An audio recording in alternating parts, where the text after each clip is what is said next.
Agak Yang tidak terbiasa. Udah teriak-teriak, nangis-nangis. Bisa berbotol-botol.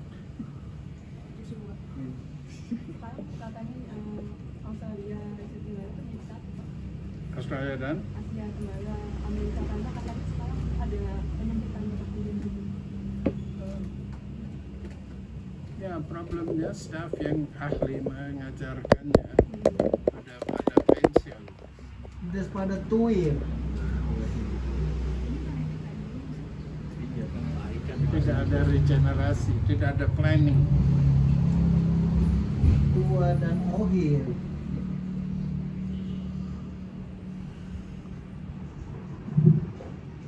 Cek lagi. Oh, mati. Gimana? Mulai aja. Mulai. Oke, karena sekarang udah pukul 3:30 lebih ya, kita mulai aja kali ya acara Kongko hari ini. Kan namanya aja acara Kongko, jadi kita ngobrolnya bakal santai-santai aja nih Kak. Nah, Right. iya kan, biar nggak berat-berat banget gitu. Nah, sekarang tuh kita mau Kongko buku ini nih. Bukunya Ong Hok Ham, judulnya Riwayat Tionghoa Peranakan di Jawa. Ini buku kita cetak ulang ya karena permintaannya terus masih banyak orang yang pengen tahu tentang sejarah Tionghoa Peranakan di Jawa, bahkan sampai hari ini gitu. Buku ini isinya itu kumpulan tulisan Ong Hok Ham dari sejak dia masih mahasiswa di Fakultas Sastra UI gitu. Dia belum genep 25 tahun ketika nulis tulisan-tulisan di Star Weekly ya waktu itu ya. Star Weekly ini majalah yang pada saat itu berisikan banyak polemik-polemik ya tentang masalah antara asimilasi atau integrasi peranakan Tionghoa pada saat itu gitu, sebelum dia dibedel gitu. Nah, Ong Ham itu salah satu orang yang menulis di sini dan itu menjadi awal karir bagi Ong ya dalam posisi dia sebagai public intelektual gitu. Setelah itu dia mulai banyak nulis juga di Kompas, di Tempo, di Prisma, di Jakarta Post juga ya.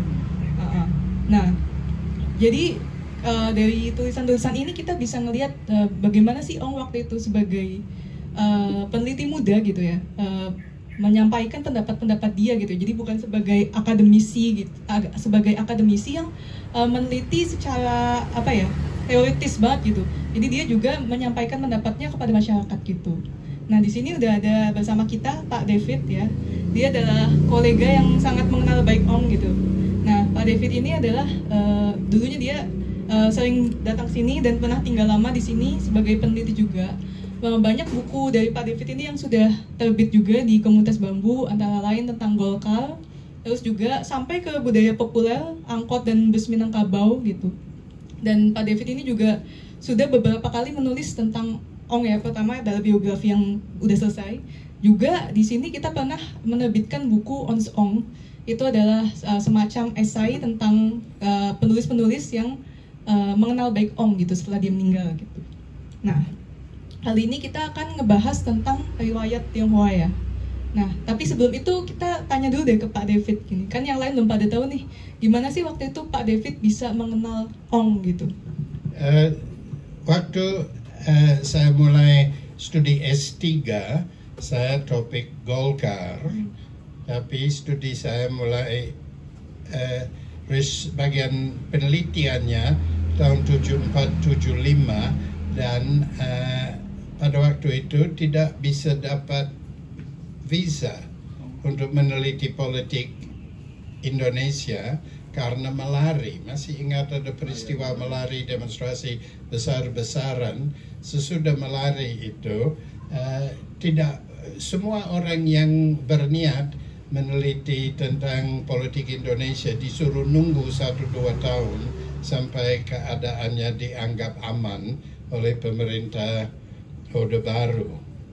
Tapi peneliti-peneliti tidak bisa menunggu lama, tidak bisa menunggu selama itu. Jadi penelitian tentang Golkar justru dilakukan di Amerika.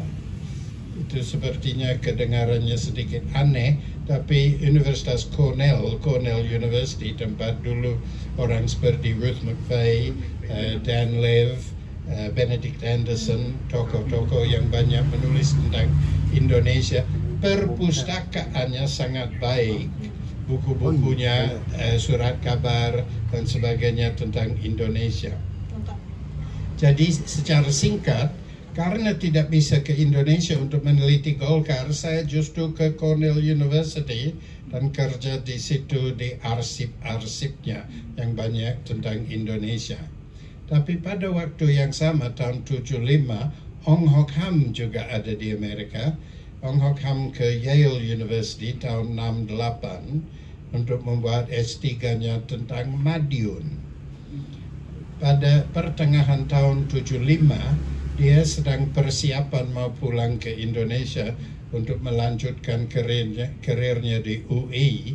Jadi dia datang ke beberapa universitas di Amerika untuk memberi ceramah, farewell lecture sebelum pulang. Makanya kebetulan waktu saya belajar Golkar di Cornell, Ong datang ke Cornell, universitas di mana dia ada banyak teman untuk memberikan kuliah tentang Madiun. Jadi saya ketemu, kalau pertanyaannya bagaimana saya ketemu dengan Ong, ceritanya sedikit panjang berliku-liku, itu karena saya meneliti Golkar, tapi meneliti Golkar di Amerika karena ada malari dan orang peneliti tidak bisa masuk Indonesia. Jadi saya kebetulan berakhir di Amerika pada waktu Ong mau meninggalkan Amerika.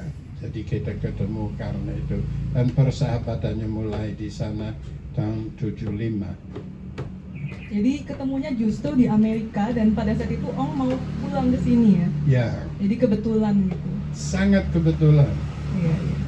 Nah, tapi itu ketika ketemu Ong itu kan tahun berapa tadi? 70-an? 75. 75. Dan Ong itu menulis tulisan ini tuh sejak tahun 58 ya di Star Weekly itu ya? Ya. Iya. Nah, waktu itu dia masih sangat muda gitu, tapi dia udah vokal ya, menyuarakan apa pendapat dia tentang masalah-masalah ini gitu. Sedangkan dia berasal dari keluarga yang tidak begitu menaruh perhatian terhadap dunia perpolitikan gitu ya.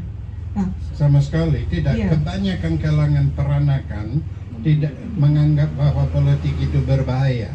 Jadi sebaiknya dijauhkan.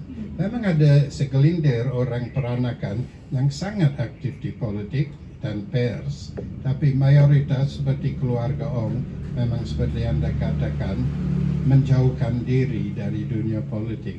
Nah, yang menarik itu kenapa Ong justru tertarik untuk meneliti itu gitu. Yes, ceritanya begini. Salah satu titik tolak adalah masa kanak-kanaknya. Ong adalah keturunan keluarga peranakan Tionghoa yang kaya raya di Jawa Timur. Jadi ada banyak sugar barons, raja-raja gula di Pasuruan, di Surabaya dan Malang. Ada semacam segitiga emas, Pasuruan, Malang, Surabaya. Dan ada beberapa keluarga Tionghoa peranakan yang menjadi sangat kaya dan sangat berkuasa dari periode 1870-an sampai 1920-an. Termasuk nenek moyangnya Ong, great grandfathernya Han Hutong adalah salah seorang paling kaya tentu saja di Pasuruan tapi juga di Jawa Timur. Nah, Ong adalah keturunan dari keluarga Han dan Teh dan Tan itu, meskipun dari cabang yang agak relatif miskin dibandingkan dengan yang lain. Dan ibunya adalah Han, seperti Han Hutong. Han Hutong adalah kakeknya.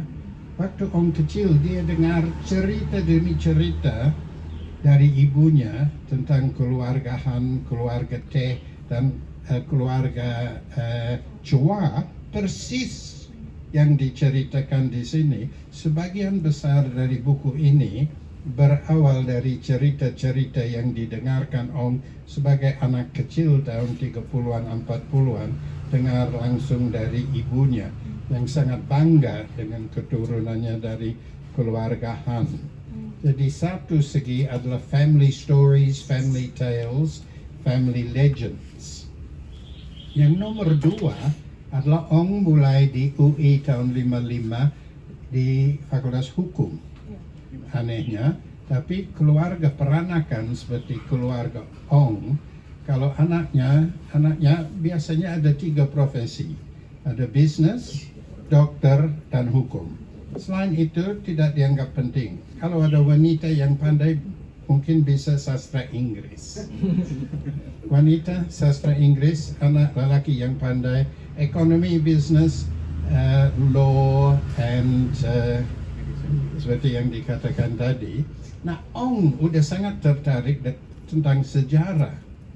Sebagian dari cerita-cerita dari ibunya waktu dia kecil, tapi juga sebagian dari sekolah HBS-nya di Surabaya. Kebetulan guru sejarahnya sangat inspiratif dalam pengajaran sejarahnya. Brur Rosario, orang Belanda. Ternyata menurut Ong, isinya biasa-biasa saja, itu sejarah Eropa, sejarah Belanda. Isinya agak membosankan, tapi cara mengajarnya sangat inspiratif, sampai selera Ong pada studi sejarah mulai berapi-api. Dia sangat senang dengan sejarah waktu di SMA, dan katanya selalu dapat 10. Jadi tahun 55 dia ingin belajar sejarah Indonesia di kampus, tapi orang tuanya sama sekali tidak mengizinkan.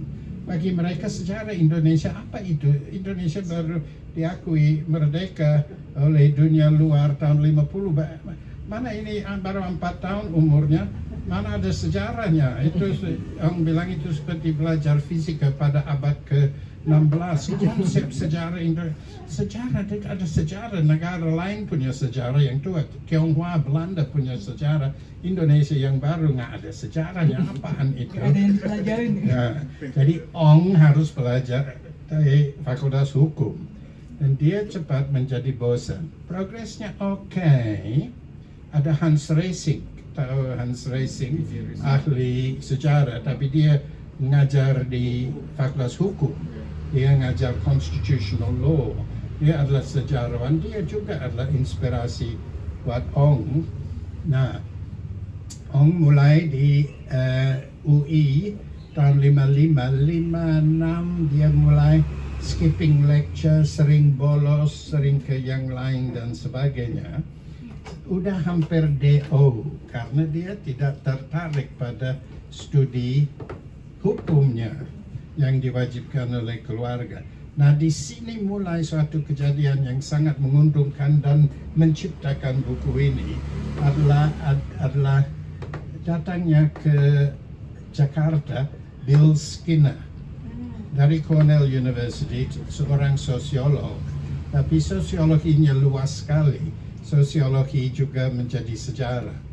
Nah, Bill Skinner itu baru habis proyek 6 tahun di Thailand, dan dia menulis 2 buku klasik tentang peran dan tempat orang-orang keturunan Tionghoa di Thailand.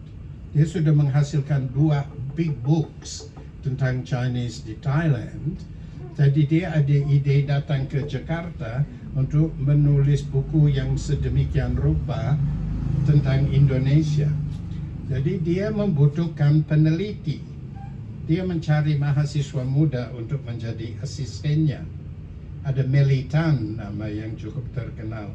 Yang Melitan menjadi beberapa, tapi sesuai dengan sosiologi, beberapa asistennya mengedarkan kuesioner atau mengadakan interview. Tapi Skinner itu membutuhkan asisten yang bisa meneliti arsip atau buku-buku tentang Tionghoa dalam bahasa Belanda terutama, tapi juga Jerman dan Inggris. Jadi dia diperkenalkan kepada Ong Hok Ham. Ong Hok Ham hampir DO dari law, jadi ada waktunya, dan dia melihat bahwa cerita-cerita dari ibunya bisa diberi bentuk baru. Jadi pasti buat Skinner, waduh ini ideal. Dia mau meneliti peran Tionghoa dalam sejarah dan masyarakat Indonesia. Ini adalah keturunan dari keluarga-keluarga yang sangat penting di Jawa, terutama Jawa Timur, tapi mereka semuanya tersangkut sampai Wee Kiong Ham di Semarang, dan yang semuanya ada interconnected melalui pernikahan dan bisnis. Ini adalah keturunannya. Fasih sekali bahasa Belanda, udah belajar hukum 1-2 tahun, tahu menulis dari pendidikannya di HBS, jadi langsung Ong menjadi penelitinya. Nah, Skinner mendapat posisi baru di Amerika, jadi dia dipanggil pulang ke Amerika akhir tahun 57, dan dia tidak pernah membuat bukunya tentang Tionghoa di Indonesia. Yang membuat bukunya adalah Ong Hok Ham, karena pada waktu itu salah satu surat kabar peranakan yang sangat penting seperti Anda katakan tadi adalah Star Weekly. Nah, tentu saja sebagai bagian dari penelitiannya, Skinner datang ke kantor Star Weekly dan bawa Ong. Jadi melalui Skinner, Ong diperkenalkan ke PK Oyong, penerbitnya Star Weekly, yang sangat tertarik dengan soal sejarah peranakan di Indonesia, peran orang Indonesia di politik, tentang asimilasi, integrasi, semua soal yang hangat tentang orang Tionghoa pada tahun 50-an ini, diperkenalkan kepada asistennya Skinner. Dia langsung lihat bahwa ini mungkin bisa menulis. Dia sering mencari yang muda-muda yang pintar, Arif Budiman, juga Rendra, dan tidak hanya peranakan, tapi sering peranakan seperti Arif Budiman dan sebagainya. Mereka dibujuk untuk menulis artikel untuk Star Weekly dan sering dilatih. Mereka mahasiswa, tentu saja mereka mau dibayar. Star Weekly bayarnya lumayan untuk artikelnya. Jadi artikel pertama dalam buku ini adalah tentang perkawinan Indonesia Tionghoa pada abad ke-18 ke-19. Itu muncul dalam Star Weekly Imlek tahun 58. Sukses menurut Ong. Semuanya sukses menurut Ong. Sepertinya juga dari sumber saya yang saya ketemu di Kompas, seperti Helen Ishwara yang menulis biografi PK Oyong dan beberapa lain, sepertinya benar itu sukses, bahannya sukses, karena dia banyak cerita yang tidak diketahui oleh peranakan pada waktu itu. Cerita-cerita dari ibunya itu ya? Cerita dari ibunya yang dibuat lebih solid dengan semua penelitiannya di buku.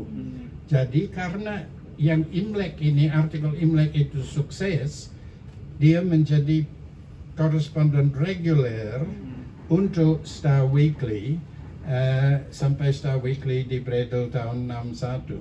Jadi benar apa yang Anda katakan, ini adalah awal dari seri, ini awal dari karirnya sebagai sejarawan, ini awal dari karirnya sebagai public intellectual yang sering menulis di pers. Semua itu benar. Tapi dan ingat, dia seperti Anda katakan baru 25 tahun, belum lulus S1-nya, belum lulus, hampir DO, tapi udah bisa menulis di Surat Kabar Nasional.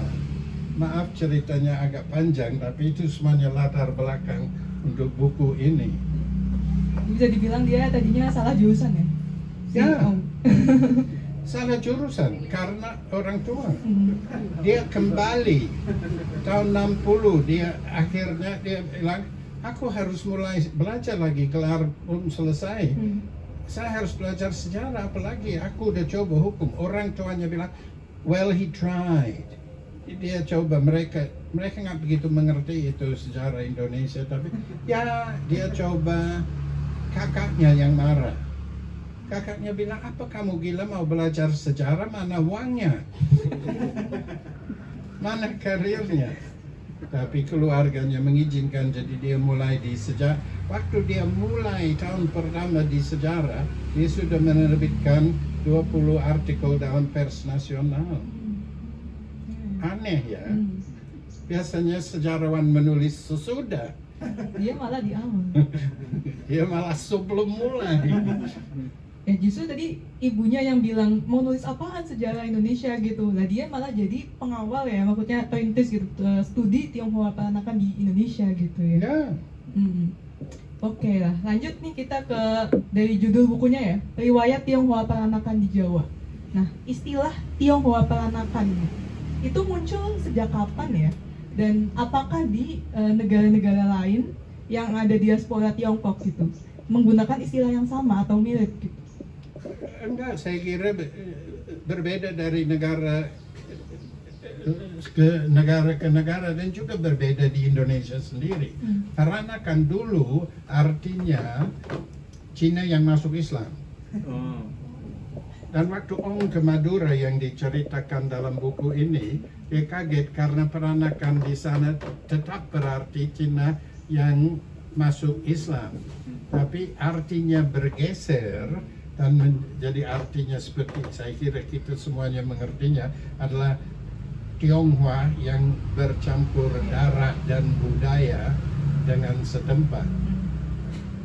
Tapi arti itu relatif baru dibandingkan dengan kalau Anda hidup dalam abad ke-18 atau mungkin 19, peranakan akan berarti yang masuk Islam.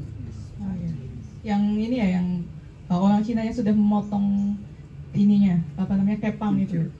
Mereka baru motong kepangnya sesudah 1911 dengan pembentukan republik di Tionghoa. Sebelumnya mereka tidak boleh. Mereka diharuskan pakai pakaian Tionghoa dan kepang karena oleh Belanda. Wei Tiong Ham adalah yang pertama yang minta izin untuk memotong kepangnya dan memakai pakaian Belanda. Dia adalah yang pertama, tapi harus melamar dan minta izin formal. 1911 ada perdebatan di kalangan peranakan di Indonesia apa memotong kepang atau tidak. Yang modernis merasa bahwa itu simbol perbudakan dari Manchu, jadi mereka ingin cepat-cepat memotongnya. Tapi ada banyak yang tidak mau karena ayahnya pakai kepang, kakeknya pakai kepang. Itu mereka menurut tradisi, bukan mereka setia pada Manchu, tapi mereka bilang kalau ayah saya memakai, aku juga memakai. Identitas ya. Oke, berarti istilah Tionghoa peranakan itu sendiri dari masa ke masa itu juga dimaknainya berbeda ya? Ya, dan saya kira Ong agak menciptakan kata, tapi saya kira ini istilah riwayat Tionghoa peranakan itu ciptaan J.J. Rizal. Iya. Dan dulu Pak ada pisang juga kalau Thank you. Jadi ini memang susah, istilahnya susah untuk menjadi sangat persis, tapi di bidang umum kan kalau kita membedakan peranakan dan yang full blood, total, peranakan secara garis besar kita mengerti apa yang pasti seperti di tiap perbatasan ada orang yang susah dikatakan mereka mana karena ada yang peranakan yang malah belajar bahasa Tionghoa dan berbahasa Tionghoa, padahal biasanya definisi peranakan berarti udah hilang bahasanya. Tapi secara garis besar itu cukup jelas. Ya di sini kan Om juga sempat bilang ya, di Filipina itu tidak seperti di sini gitu ya, istilah Tionghoa peranakan gitu. Sana dimaknainya ya orang Cina, orang Tiongkok gitu udah seperti orang di sini aja, orang sesama orang Filipina gitu. Ya, saya kira jadi menurut Ong tidak heran bahwa nanti dia menjadi tokoh dalam gerakan asimilasi. Dia dengar banyak tentang suksesnya asimilasi di Muang Thai dari Skinner, bosnya. Skinner udah menulis 2 buku besar tentang Tionghoa di Thailand. Dan salah satu tema utama adalah relatif integrasinya Tionghoa di Thailand. Jadi ini adalah bosnya Ong, mentor, salah satu dampak intelektual yang besar. seperti juga PKO yang pro asimilasi. Ong seperti pindah dari Skinner ke PKO yang dengan dunia asimilasi. Terus Ong ke Madura, dia bilang, dia nulis di sini, kalau saya tidak melihat dengan mata saya sendiri sulit untuk percaya, tapi di Madura ada orang keturunan Tionghoa yang punya nama Madura, dianggap Madura sama dengan Madura, tapi mereka jelas keturunan Tionghoa. Jadi lihat bukti di Indonesia bahwa itu bisa ada. Terus dia ke Philippines, dia melihat ada integrasi di sini. Dia melihat orang Tionghoa di Philippines sering menggabungkan ketiga kata dalam namanya menjadi satu kata. Jadi itulah yang dibikin oleh Ong. Sebelum dia ke Philippines-nya, namanya Ong Hock Ham, 3 kata. Sesudah dia kembali tahun 59, dan salah satu unsur dari gerakan asimilasi adalah mengindonesiakan nama. Tapi Ong ambil semacam jalan tengah. Dia merubah namanya tapi tidak banyak merubahnya. Tidak seperti Lim menjadi Salim atau Chan menjadi Chandra dan Wi menjadi Wibowo. Jadi orang Baperki bilang Ong tidak pernah ganti namanya dulu Ong Hock Ham, ini tetap Ong Hock Ham. Udah diganti, tapi bukan di Indonesia kan, tapi di Filipina kan, dan Ong Hock Ham 3 kata menjadi Ong Hock Ham 1 kata. Itu asal usulnya, soalnya kita kadang masih suka melihat yang tulisan Ong Hock Ham dan Ong Hock Ham kayak gini, jadi kita masih bingung ini asal mulanya gimana, ada perbedaan ini gitu. Saya kira menurut yang saya lihat, karena Ong sendiri sering lupa pada tanggal dalam kehidupannya sendiri. Itu membuat saya pikir orang yang menjadi ahli bahasa adalah orang yang sering takut pada bahasa atau tidak pintar pakai bahasa. Orang yang menjadi sosiolog biasanya orang yang takut pada kelompok. Orang yang menjadi sejarawan biasanya lupa banyak tanggal dalam kehidupannya. Dan Ong memang begitu, dia sering tidak bisa ingat tanggal-tanggal dalam. Jadi saya tanya kepada Ong, kapan Ong mulai menulis di Star Weekly? Itu waktu saya mau mencari artikelnya. Dia bilang, saya lupa kira-kira tahun 55 saya kira. Jadi saya tidak ada indeks, tidak ada daftar isi. Saya baca semua Star Weekly tahun 55, tidak ada. 56. Baca, tidak ada. 57, aku udah mulai menjadi ahli Star Weekly. Bisa buat buku tentang Star Weekly. Yes. Tidak di computerized, tidak di digital. Imlek 58, saya lari ke Ong. Kamu bilang kamu menulis tahun 55.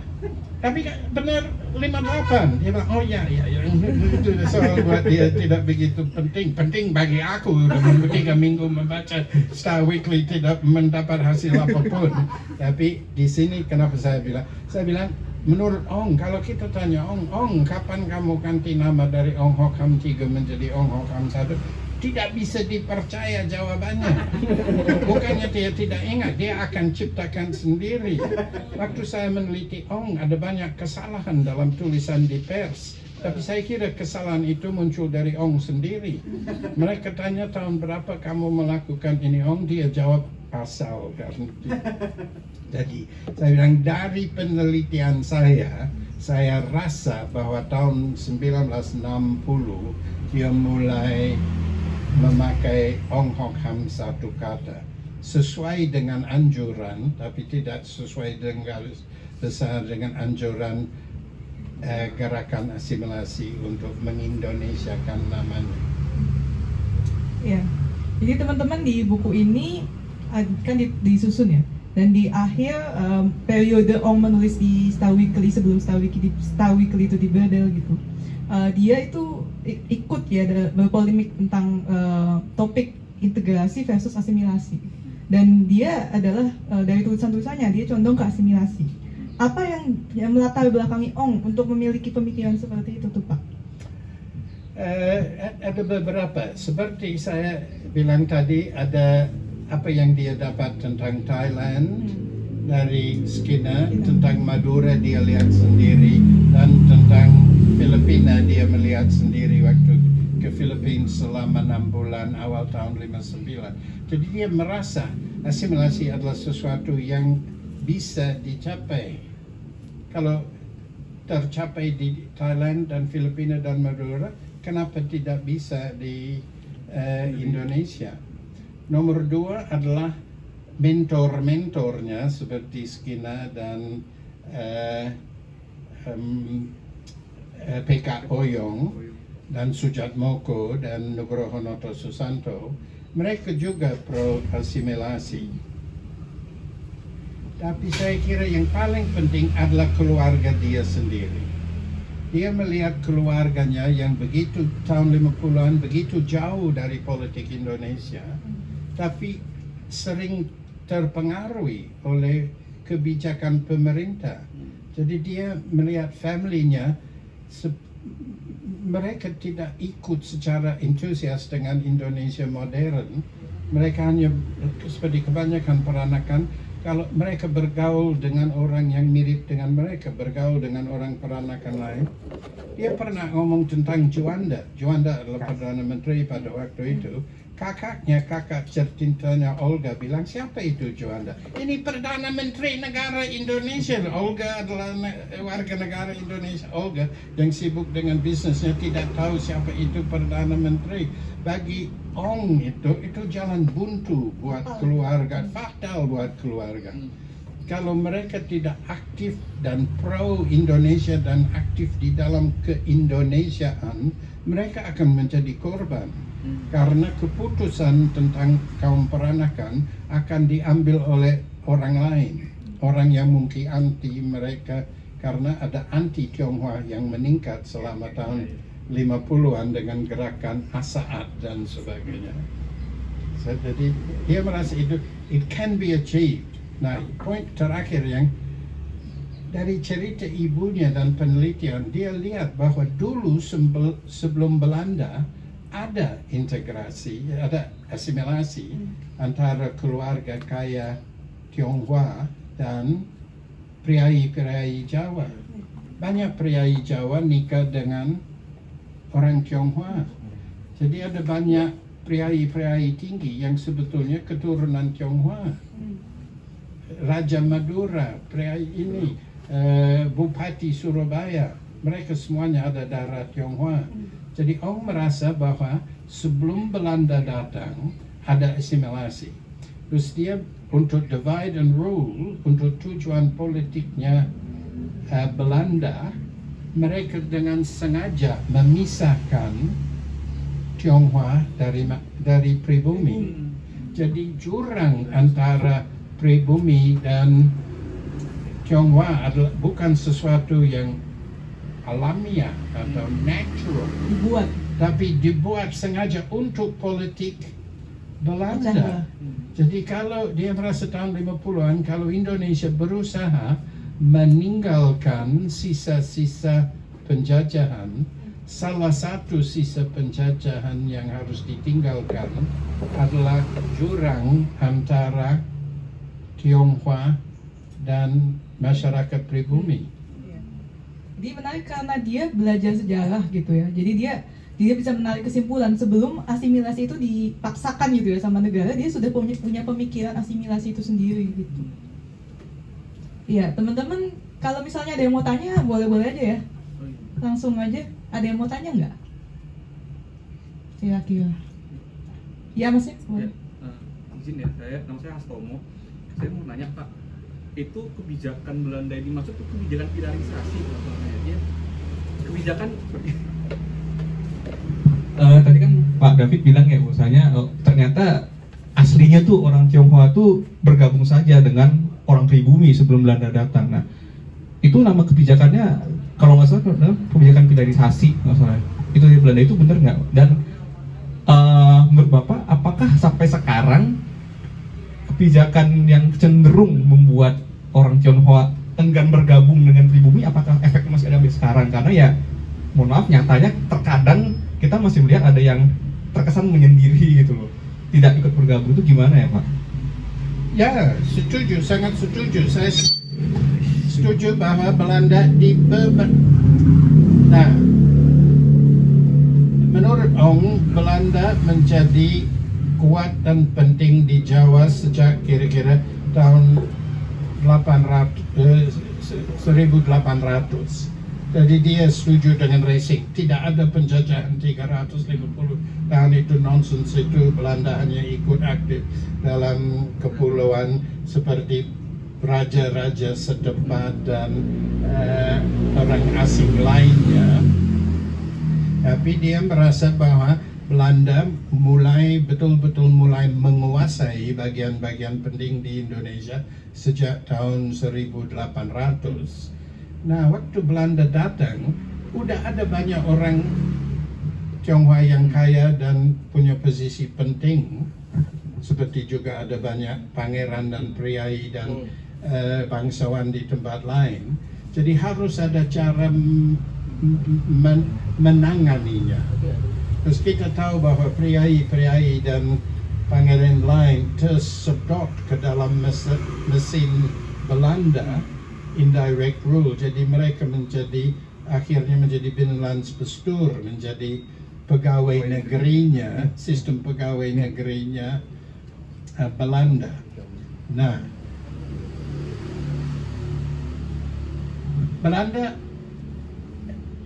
selalu punya ambivalensi yang kompleks terhadap Tionghoa. Mereka salut dalam suksesnya dalam bisnis.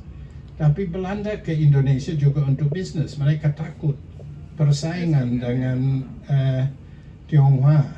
Juga mereka tidak suka kalau Tionghoa terlalu dekat dengan pribumi yang sudah terjadi sebelum mereka datang.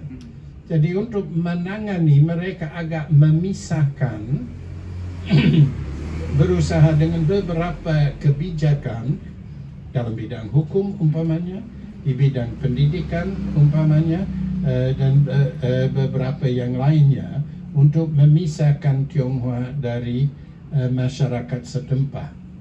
Yang pertama, yang paling lama adalah yang Weken-Stelsel dan Passen-Stelsel, di mana orang Tionghoa harus tinggal di daerah Tionghoa di kota. Dan itu sampai sekarang masih banyak kuburan Cina yang ada di pedalaman yang ditinggalkan waktu semua Cina harus tinggal di pecinan di kota. Itu bukan orang Cina pilih untuk tinggal di situ, mereka diharuskan.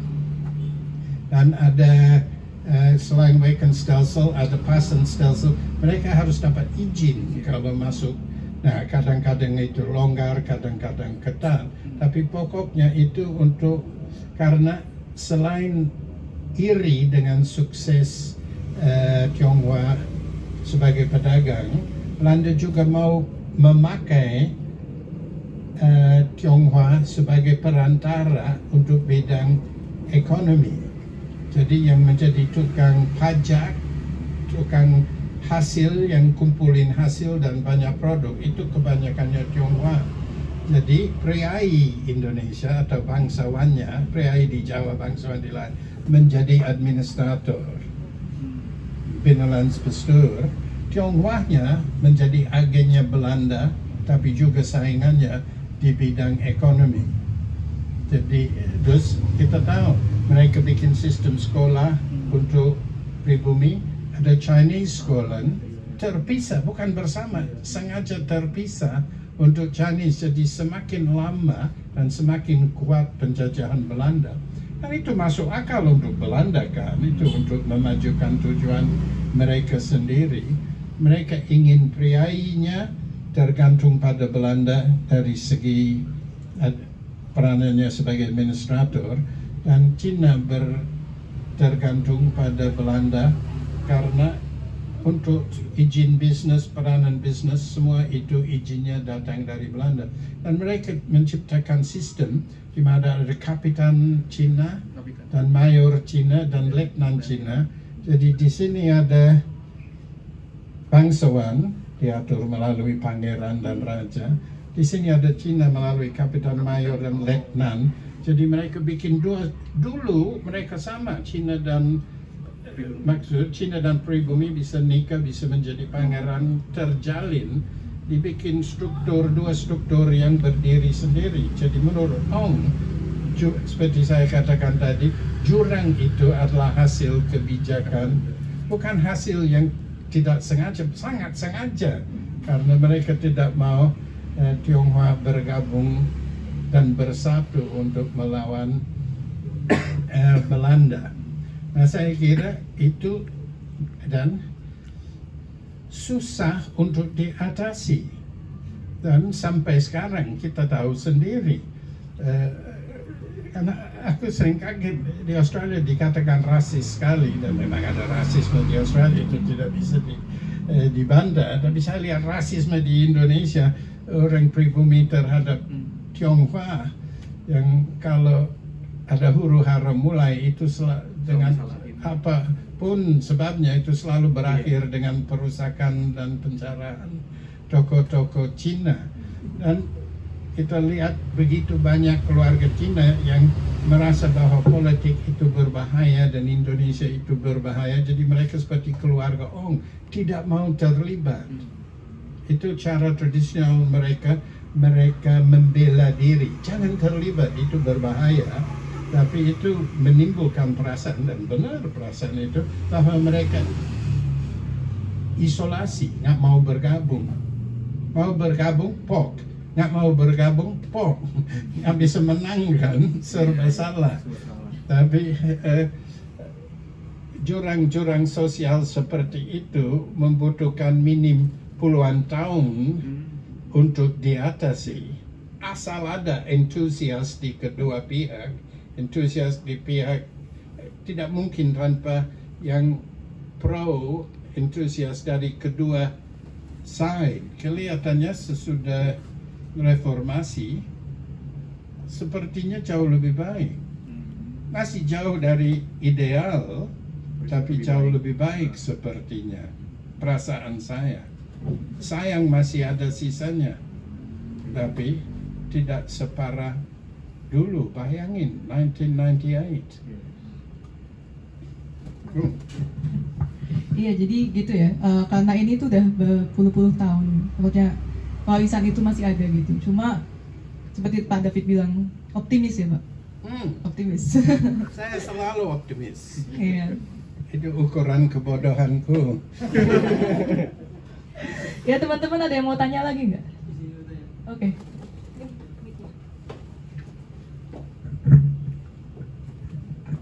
Ya, terima kasih atas waktunya. Izin bertanya Pak David, kalau kita melihat tadi ada satu yang menarik, yaitu menyatakan bahwasannya Cina itu menyatakan kalau politik itu berbahaya. Dan kalau saya lihat juga di kota saya kelahiran di Cirebon, ya saya tahu sendiri kalau di sana itu yang menguasai perekonomian itu justru orang Tionghoa ataupun orang Cina. Dan berhubung saya itu keluarganya itu pembisnis ataupun jualan perabotan, ya kita belinya ke orang Cina itu, tapi tanpa ada konflik di sana. Dari kakek dulu beli di situ, dari kakeknya kakek pun beli di situ. Yang ingin saya tanyakan, apakah Cina dan Tionghoa ini tidak tersentuh dengan politik ataupun berbahayanya politik? Kalau kita tahu kan Belanda, Amerika dan lain sebagainya itu kan sangat masuk ke bidang politik. Apakah Cina dan Tionghoa hanya fokus pada bidang ekonomi? Terima kasih Pak. Ya, seperti keluarga Ong, mereka merasuk ikut dalam politik itu berbahaya, lebih baik di bisnis saja. Tapi menurut Ong, dan saya setuju, yang tidak disadarinya itu lebih berbahaya lagi. Kalau mereka hanya aktif di ekonomi dan menjadi relatif kaya, tentu saja orang miskin akan merasa curiga, dendam, iri, bahwa akan ada letusan-letusan sosial, dan mereka mungkin aman dari hari ke hari, tapi kalau ada goncangan sosial, mereka akan menjadi korbannya. Jadi sepertinya untuk takut pada politik dan karena berbahaya dan hanya aktif di ekonomi, itu sebetulnya lebih berbahaya dan jalan buntu. Tapi selalu untuk manusia lebih gampang tetap dalam track kita ada daripada coba keluar dan eksperimentasi kepada yang lain. Ya, di mana-mana orang asing kalau ke sini masuk ke kota kecil di Indonesia dan mereka kaget. Semua toko adalah Tionghoa atau Cina. Apa itu dari penjualan emas sampai komputer dan sebagainya, semuanya Cina, dan ada nenek Cina duduk di belakang dengan anjing kecil kan, dan ada bau pork chop dari dapur, tapi staffnya semuanya Jawa yang rendah dan miskin. Itu seperti kolonialisme baru. Harus diatasi, tapi bisa diatasi menurut Om.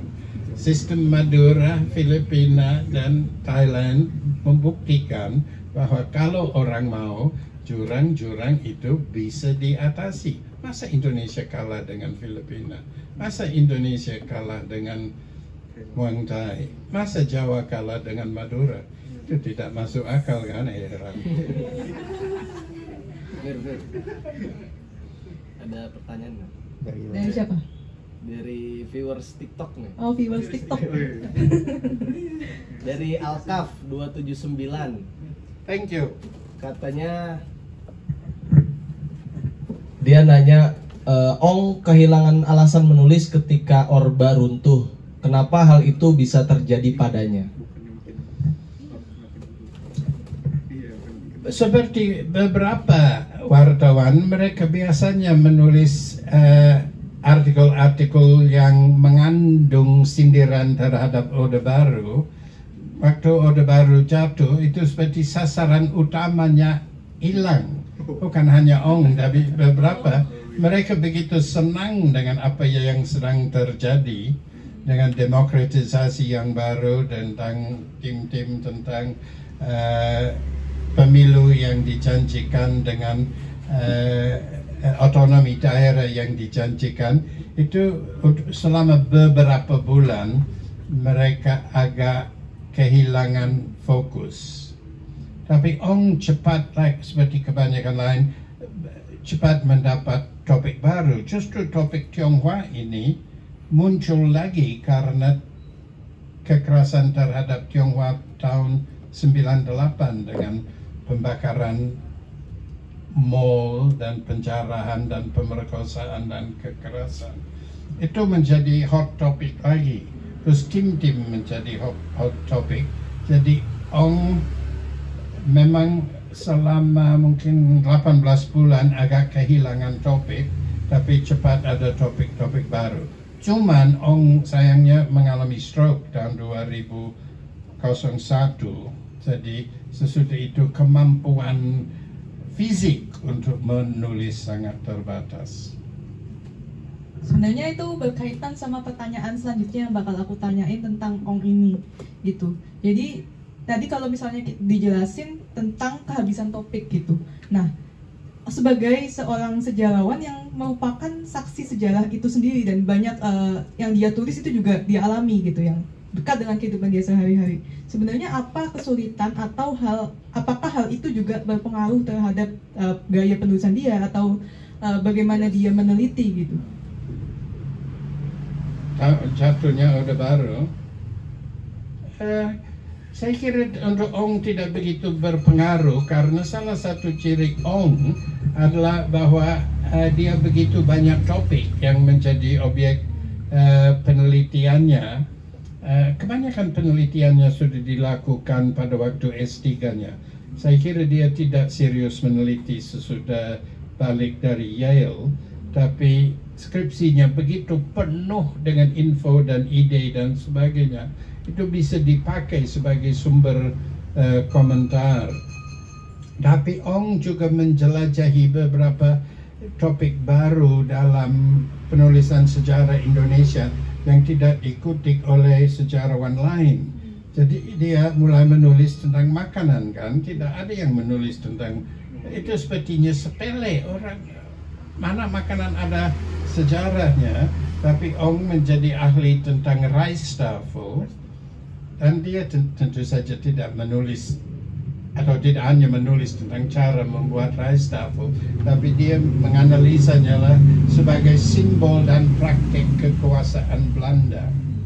Jadi Belanda dengan menguasai begitu banyak makanan dari seluruh kepulauan, mereka seperti menguasai dan memakan penjajahannya. Jadi di dalam penulisannya selalu ada topik tentang kekuasaan, praktik-praktik mendapat dan menjaga dan membela dan melangsungkan kekuasaan, status dan sebagainya. Jadi waktu dia menganalisa makanan Rijstafel, tapi juga tempe, dia menulis tentang tempe. Rijstafel adalah yang elit, tempe adalah yang merakyat. Jadi dia ada pendekatan yang agak sama maksud saya, karena ada ide tentang status dan kekuasaan dan posisi dan elit dan rakyat. Dia juga menulis tentang seksualitas, karena dia banyak ngomong dengan Julia Suryakusuma. Waktu Julia Suryakusuma sedang membuat penelitian untuk S2-nya yang kemudian menjadi buku State Ibuism. Ibuism itu dia tidak hanya ngomong dengan Ong. Saya nggak akan bilang bahwa Ong adalah sumbernya, tapi salah satu orang yang menjadi sumber tentang politiknya bagi Julia Suryakusuma, menurut apa yang dikarang di State Ibuism, adalah Ong. Jadi waktu tahun 91 Julia Suryakusuma menjadi redaksi tamu untuk Prisma untuk membuat isu tentang seksualitas. Dia jelas memilih Ong untuk menulis tentang sejarah dan seksualitas dan sejarah. Jadi dia menulis sekali lagi tentang bagaimana seksualitas dikuasai atau tidak dikuasai oleh Sultan dan oleh Belanda, dan bagaimana Belanda memakai kebijakan-kebijakan tentang moralitas dan sebagainya dalam kontrol. Dan dia juga menulis tentang lukisan. Ada tahun 90-an juga tentang gaya lukisan Moi Indi, dan Ong menulis tentang bagaimana Belanda tahu bahwa desa itu adalah sumber pemberontakan, tapi dalam Moi Indi desa tidak pernah digambarkan sebagai sesuatu yang berbahaya. Itu malah proyek. Dia menganggap Moi Indi adalah proyek untuk mengontrol desa dan membuatnya semacam ideal di mana desa itu menjadi harmonis, tenang dan sumber keuntungan.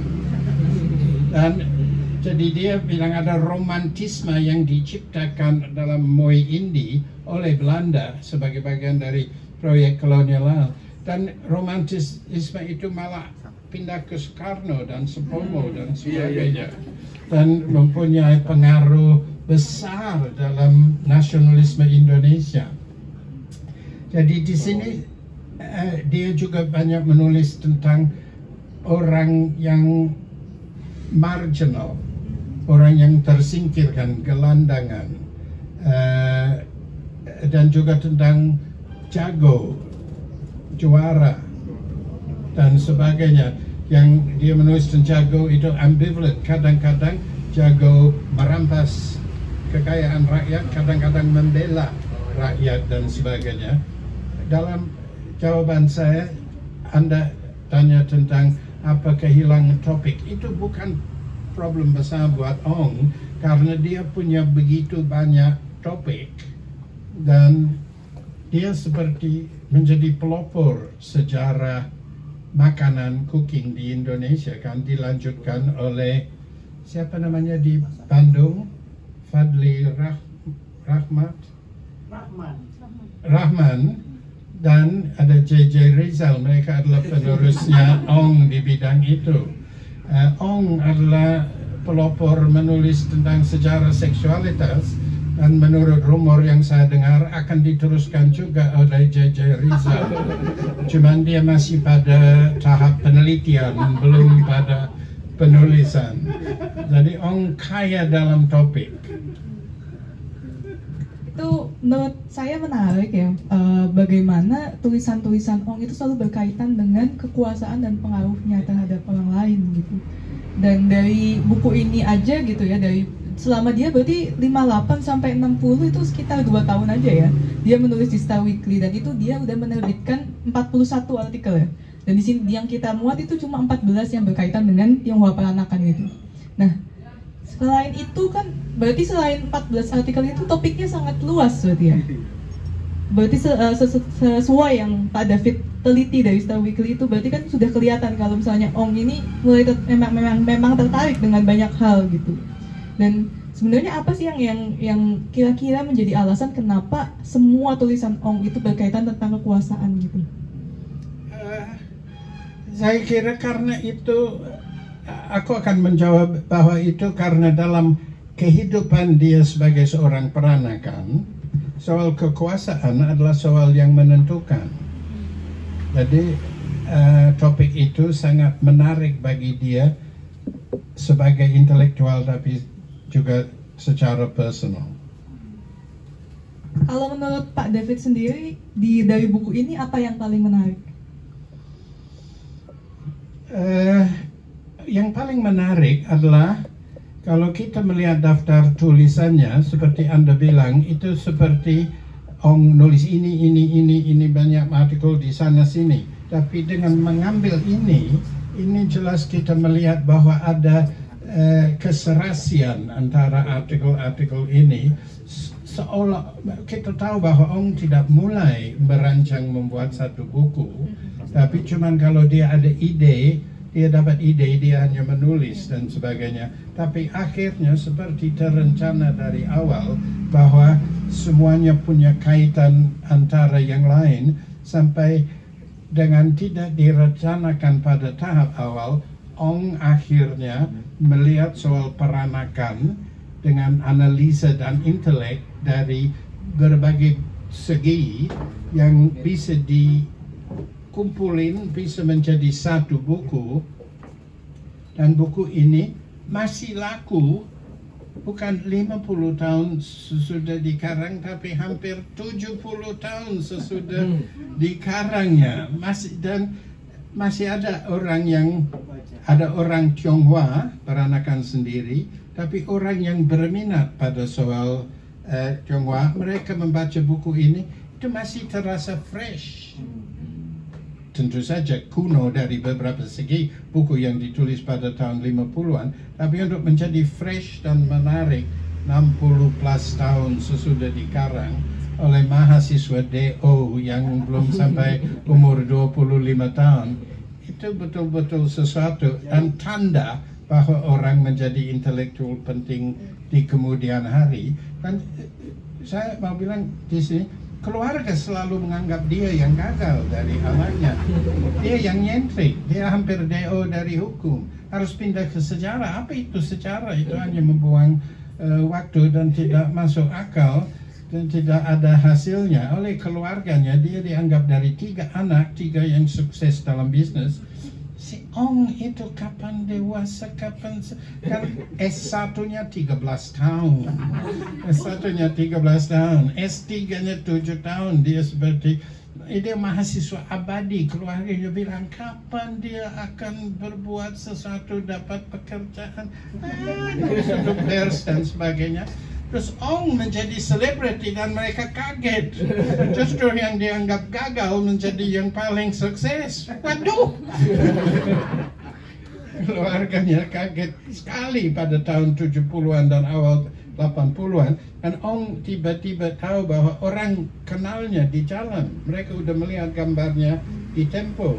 Kadang-kadang dia diingat oleh bintang film, padahal dia bilang saya seharusnya ingat siapa bintang film itu. Mereka ingat dia, dan dia menjadi semacam selebriti pada akhir 70-an dan 80-an, sesuatu yang tidak disangka orang sebelumnya karena dia kelihatannya begitu aneh dan nyentrik.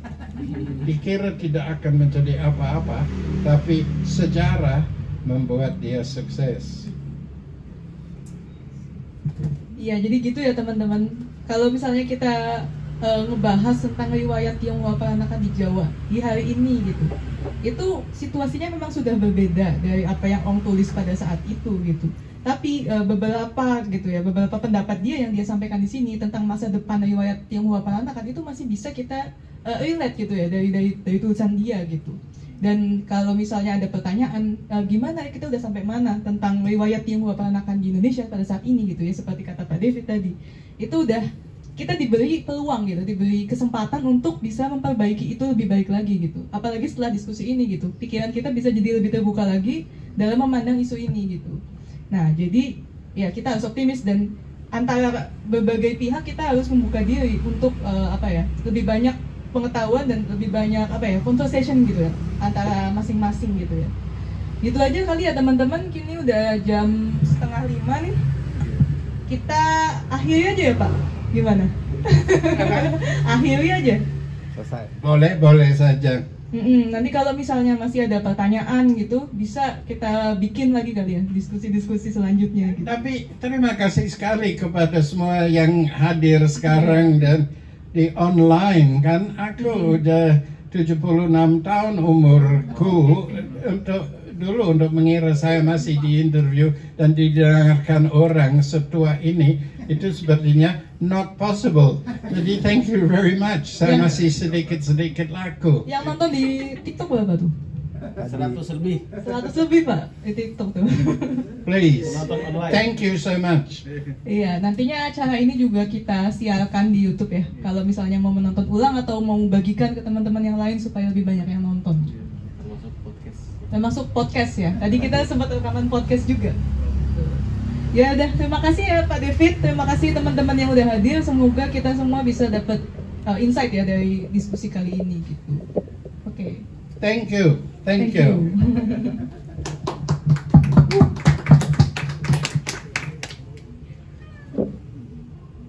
Warung tutup. Ya, ini belum dimakan Pak. Pisang goreng. Masih kenyang dari tadi siang makan banyak. Sorry. Kasih kepada mahasiswa. Mahasiswa selalu lapar. Ayo tuh sudah persilakan. Ayo mahasiswa, please makan.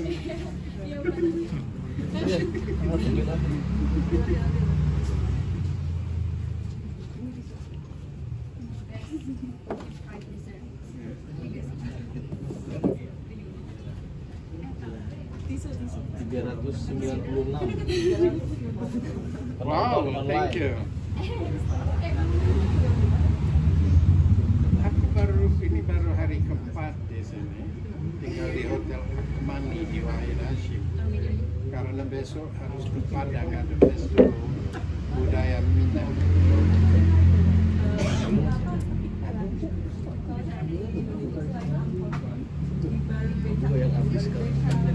Aku telat. Oke, merah menu sama ya. Yang tanya Benar. Coba ada yang menulis tentang biru. Biru itu kayak mabel putih aja. Dari Universitas Malang. Iya, soalnya kalau misalnya dilihat, kalau mungkin dikasih periodisasi, tulisannya itu punya pada periode sebelumnya.